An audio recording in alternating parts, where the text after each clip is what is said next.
Timber harvest and forest regeneration are important considerations for managing white-tailed deer in the eastern part of the state.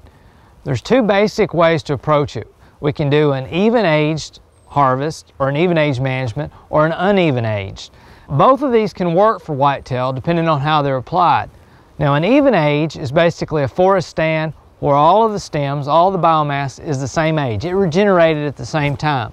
The best way to think of this is a clear cut. When we come into an area and cut everything on a site, you'll get some seed germination, but a lot of those trees are simply resprouting from the roots, particularly with a lot of our oaks.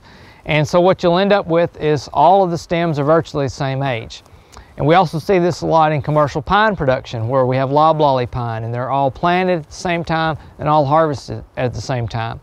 Now, for a few years after a clear cut, this produces a lot of really valuable browse. And this is woody plants that are low, within the reach of deer. Some of these are really important deer forages. We also get a lot of soft mass production, all right, things like persimmon.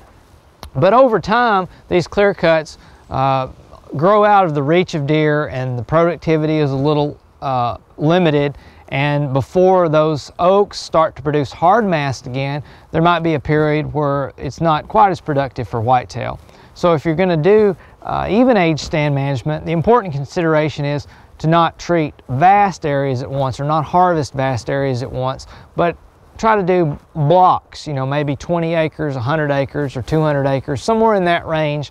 Deer have large home ranges, so the blocks can be fairly large, but if you clear cut 5,000 acres at once, there's going to be a period after maybe about 15 or 18 years where the forage potential is limited on that site.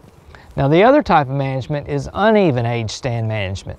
And this is basically trees of various ages. And you're essentially, to create that, you've went in and you selectively cut certain trees or groups of trees. And so you might have gaps in the forest where you're getting regeneration, but you'll have an overstory of older trees.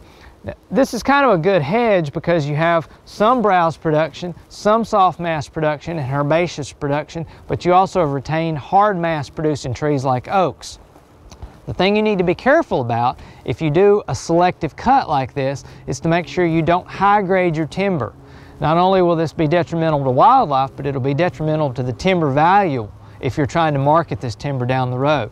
So you need to hire a professional consulting forester to make sure you're taking out the trees that need to be taken out.